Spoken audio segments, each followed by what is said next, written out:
evening, everyone. Tonight, our metropolitan area and the whole world mourns the death of 43-year-old movie actress Natalie Wood. Miss Wood won the hearts and minds of fans of the silver screen. Stand up and tell me the truth. I know things go bad. I know people lose their tempers.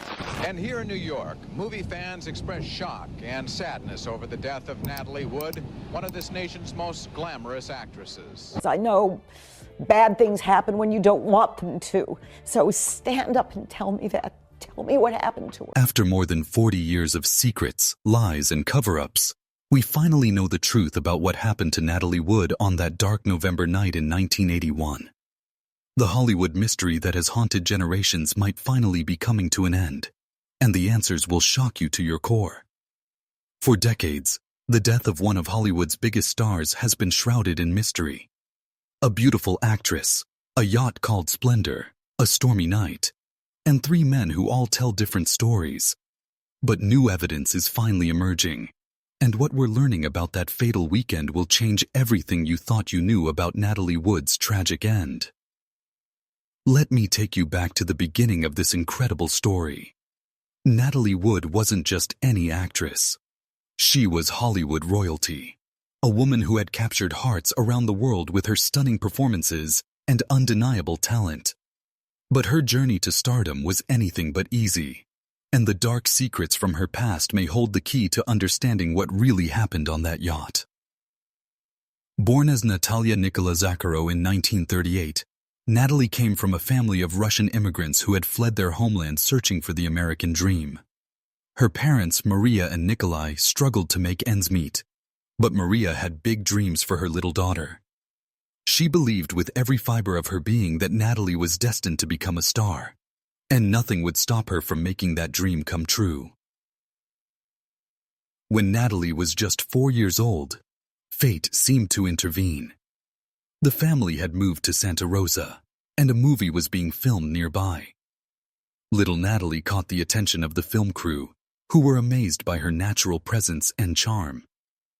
They cast her in a tiny role, and although it was just a few seconds on screen, it was the beginning of something extraordinary. Word spread quickly about this talented little girl, and soon director Irving Piche took notice. For 2 years, he kept in touch with Natalie's family, waiting for the perfect opportunity. When that call finally came, Maria didn't hesitate for even a second. She packed up the entire family and moved them to Los Angeles, determined to make her daughter a star, even though her husband wasn't entirely on board with the risky move. At just 7 years old, Natalie landed her first major role in a film called Tomorrow is Forever, starring alongside the legendary Orson Welles. But this early success came at a terrible price. In one scene, young Natalie needed to cry on command, but she couldn't summon the tears. In a moment that would haunt her forever, her own mother tore apart a beautiful butterfly right in front of her eyes. The traumatic shock worked perfectly. Natalie burst into tears, but it was a devastating experience for such a young child. Despite the emotional trauma, Natalie's performance was incredible. Orson Welles himself was amazed by her talent, saying it was almost eerie how she didn't just follow the script, but acted from her heart. This raw, untrained brilliance would become her trademark, but it came at a cost that few people understood. As Natalie's career blossomed, she worked with top directors and starred alongside Hollywood's biggest names. Her breakthrough role came in 1947 with Miracle on 34th Street, where she played a smart, skeptical little girl who didn't believe in Santa Claus. The film became a beloved Christmas classic, and Natalie became one of the most famous child stars in America. But being a child star in Hollywood was far from the fairy tale it appeared to be. Natalie had to work up to 12 hours a day, 6 days a week, all while trying to keep up with her education. California law required her to spend at least 3 hours a day in class, so she studied on the studio lot until she turned 18. She was a straight-A student, especially brilliant in math, but she felt guilty that the entire film crew had to wait for her to finish her schoolwork each day. The pressure was immense, and no one seemed to care about her well-being. The only thing that mattered was getting the perfect shot and delivering an amazing performance. At just 8 years old, Natalie was carrying the weight of an adult's responsibilities on her tiny shoulders. Everything changed when Natalie starred in Rebel Without a Cause in 1955. This film about teenage rebellion spoke to an entire generation, and Natalie's portrayal of Judy was absolutely breathtaking. She brought such raw emotion and authenticity to the character that audiences were mesmerized. But getting the role wasn't easy.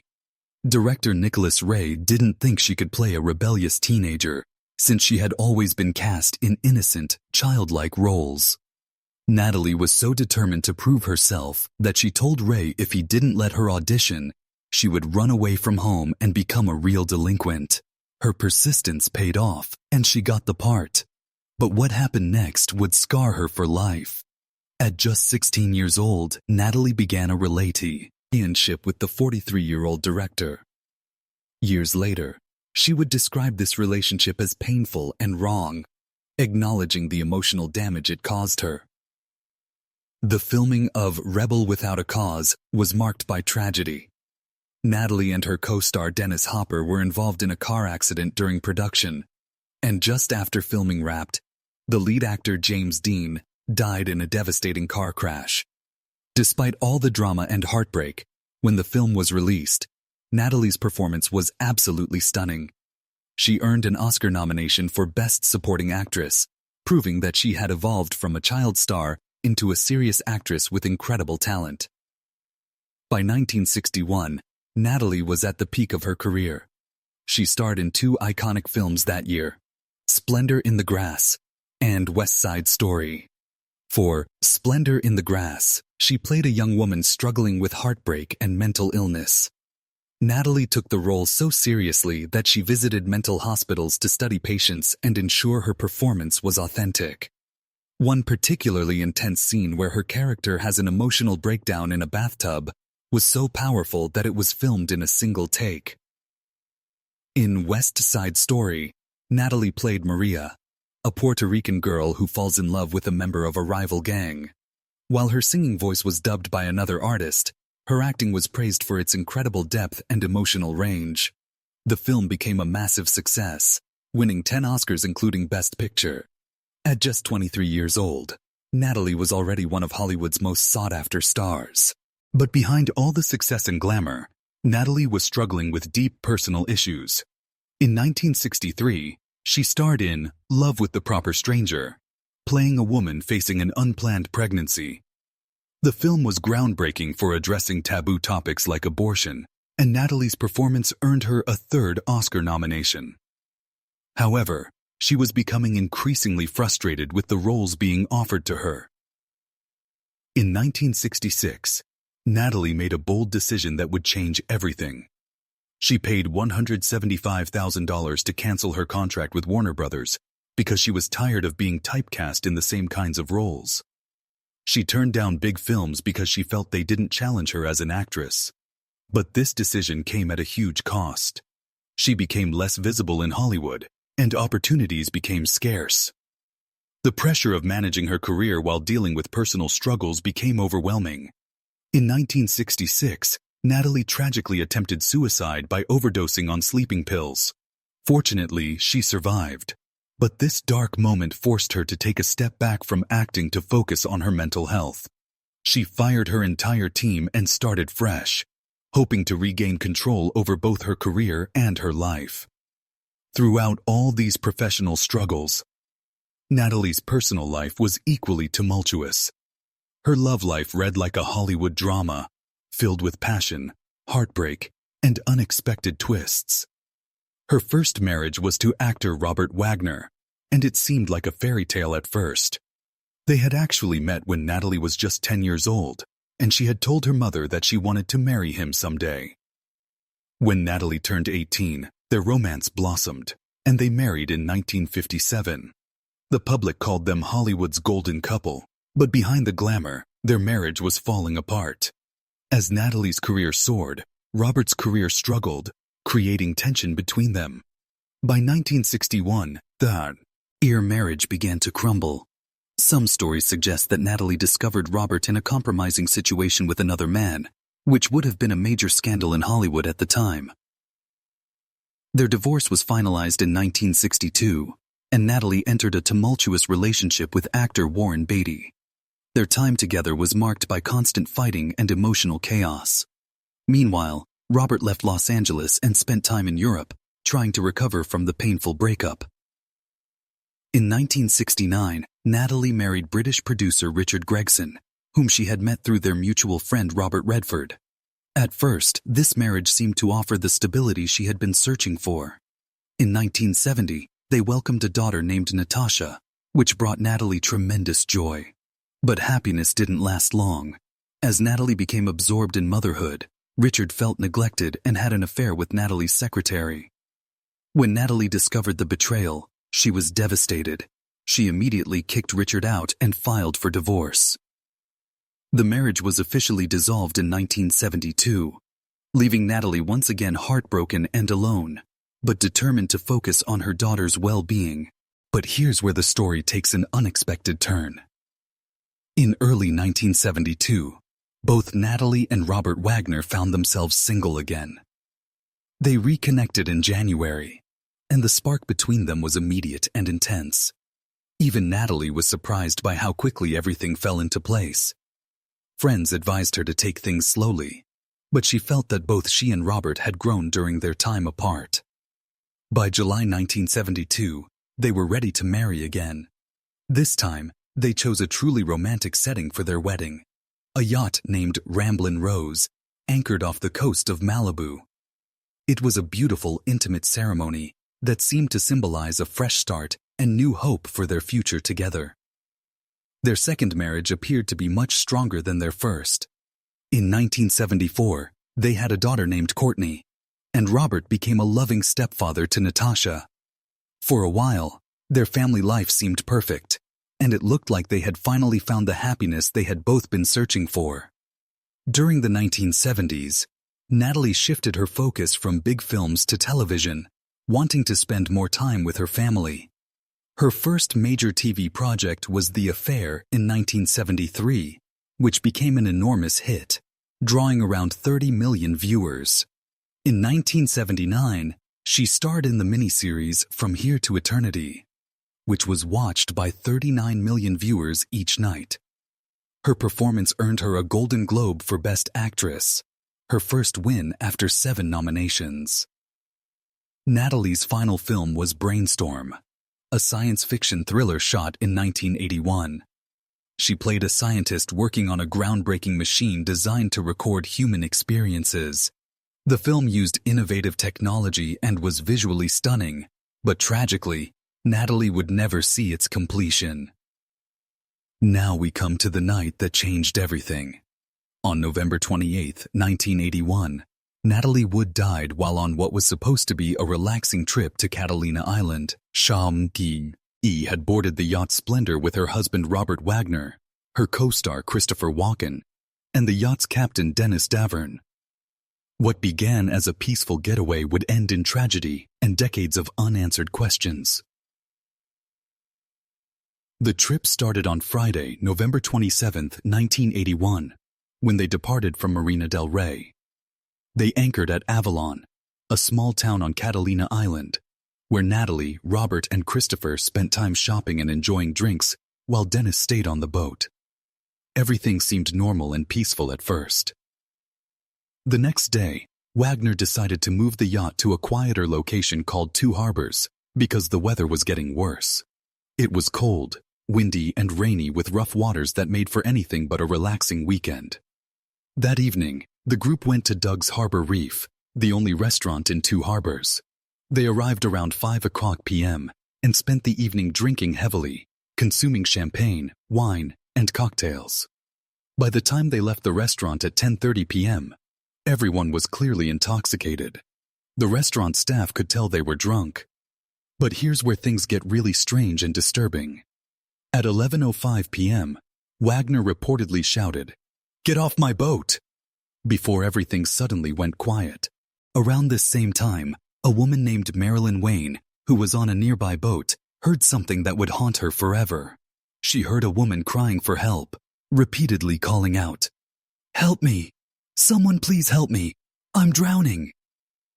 This desperate cry for help lasted for about 15 minutes, and it raised immediate suspicions about what was happening on the Splendor. What makes this even more mysterious is that Natalie had always been terrified of dark water.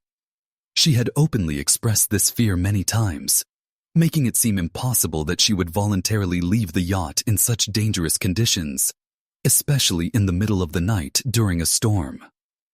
This fear adds another layer of mystery to her disappearance, with many people unable to understand why she would have gone overboard on her own. But here's the most shocking part. The search for Natalie didn't begin until hours later. The Coast Guard wasn't contacted until 3:30 a.m., more than 4 hours after she had disappeared. Roger Smith, the captain of the rescue boat who eventually found her body, revealed that he wasn't even notified about her disappearance until 5:11 a.m., almost 6 hours later. This delay in response raised serious questions about how the situation was handled and why no one seemed to be in a hurry to find her. When the autopsy report was released, the details were deeply concerning. Natalie had bruises on her arms and legs and a scrape on her cheek. One of the bruises on her arm appeared to be a defense wound, suggesting that she may have struggled with someone before falling into the water. The report also showed that she had a blood alcohol level of 0.14%, along with traces of motion sickness pills and painkillers in her system. Even more disturbing was the revelation that Robert Wagner had a violent argument with Natalie that night. The confrontation was described as intense and charged, with tension. Lieutenant John Carina, who led the investigation, stated that they had received several credible tips from various sources that could shed light on the events leading up to Natalie's tragic death. As technology advanced since 1981, investigators found renewed hope that they might uncover new clues. John Payne and his girlfriend Marilyn Wayne, who had been on a nearby boat that night, provided crucial testimony. They reported hearing a woman shouting, "Help me! Someone please help me!" around midnight. The cries seemed to come from the direction of the Splendor. They also heard a man's voice, sounding drunk, respond with, "Okay, honey." This chilling exchange added to the mystery, especially when Marilyn later revealed something absolutely shocking. She claimed that Natalie had told her that Wagner was going to kill her. If this testimony is true, it suggests a much darker side to Natalie and Robert's relationship, one that had not been openly discussed before. In August 2012, a significant breakthrough occurred. Natalie's death certificate, which had long listed her cause of death as accidental drowning, was officially amended to state drowning and other undetermined factors. This change wasn't made lightly. It followed months of renewed investigation and reflected growing belief that there was much more to Natalie's death than just a tragic accident. During this period, Robert Wagner's version of events began to shift dramatically. He finally admitted that on the night of her death, there had been heavy drinking and a heated argument with Christopher Walken about Natalie's career. Wagner even acknowledged losing his temper during the confrontation, saying, "I picked up a wine bottle, slammed it on the table, and broke it into pieces." This admission was completely different from the earlier accounts he had given, where he had downplayed the seriousness of what happened that night. Wagner's new statements aligned much more closely with the claims made by Captain Dennis DeVerne, who had consistently suggested that there were very troubling events on the yacht that night. One of the most suspicious aspects of this entire case is Robert Wagner's lack of cooperation with the investigation. After the case was reopened in 2018, Lieutenant John Carina noted, "I haven't seen him tell the details that match all the other witnesses." Wagner's account of events simply didn't align with what everyone else was saying. As a result of these inconsistencies and his refusal to cooperate fully, Wagner was officially named a person of interest in Natalie Wood's death on February 1, 2018, nearly 37 years after her death. This designation was a major development that suggested investigators believed he had important information that he wasn't sharing. Christopher Walken, who had remained mostly silent about that night, finally spoke out in a 2012 interview. He suggested that only Natalie knew what truly happened because she was alone when it occurred. He recalled that she had gone to bed before everyone else, and her room was at the back of the yacht. He speculated that she might have gone outside to secure a dinghy that was bouncing against the side of the boat. However, Walken declined to offer further details about what he witnessed that night. In 2021, another shocking revelation emerged that added yet another layer of tragedy to Natalie's story. Her sister Lana Wood published a book revealing a deeply disturbing secret from 1955, when Natalie was just 16 years old. Their mother had arranged a meeting with actor Kirk Douglas, hoping he could help boost Natalie's career since he was one of Hollywood's biggest stars. However, the meeting took a horrible turn. When Natalie returned to the car that night, she was visibly upset. Her clothes were disheveled, and she whispered urgently to their mother. Lana, who was just a young child at the time, instinctively knew something terrible had happened. Years later, Natalie confided in Lana, revealing the painful truth with the words, "He hurt me, Lana." This revelation showed that Natalie had been carrying this traumatic secret throughout her entire life. It also revealed that Hollywood wasn't always the glamorous world it appeared to be, especially for young actors trying to succeed. Behind the glitz and fame, many faced struggles and hardships that were never publicly acknowledged. So what really happened on that yacht in 1981? After more than 4 decades of investigation, new evidence, and changing stories, a picture is finally emerging. The official cause of death has been changed to reflect that this was not simply an accident. Wagner has been named a person of interest. His stories have changed multiple times. There was a violent argument that night. Natalie had defense wounds on her body, and multiple witnesses heard her crying for help. The evidence strongly suggests that Natalie Wood did not simply fall overboard during a casual late-night stroll. The delay in calling for help, the inconsistent stories, the physical evidence, and the witness testimony all point to something much more sinister. While we may never know every detail of what happened in those final moments, the mystery that has haunted Hollywood for generations is finally being solved. The truth about Natalie Wood's death is emerging, and it's more shocking than anyone could have imagined. This wasn't just a tragic accident involving one of Hollywood's most beloved stars. It was something much darker, something that has been covered up and lied about for more than 40 years. What do you think really happened on the Splendor that night? Do you believe Robert Wagner is hiding the truth about his wife's death? The evidence is mounting, and after all these years, justice for Natalie Wood may finally be within reach. Her story deserves to be told, and the truth deserves to come out. If this incredible story shocked you as much as it shocked me, please hit that like button and share this video with everyone you know. The world needs to know the truth about what happened to Natalie Wood. And make sure you subscribe to our channel and ring that notification bell so you never miss our latest investigations into Hollywood's darkest secrets. There are so many more shocking stories to uncover, and I promise you won't want to miss a single one.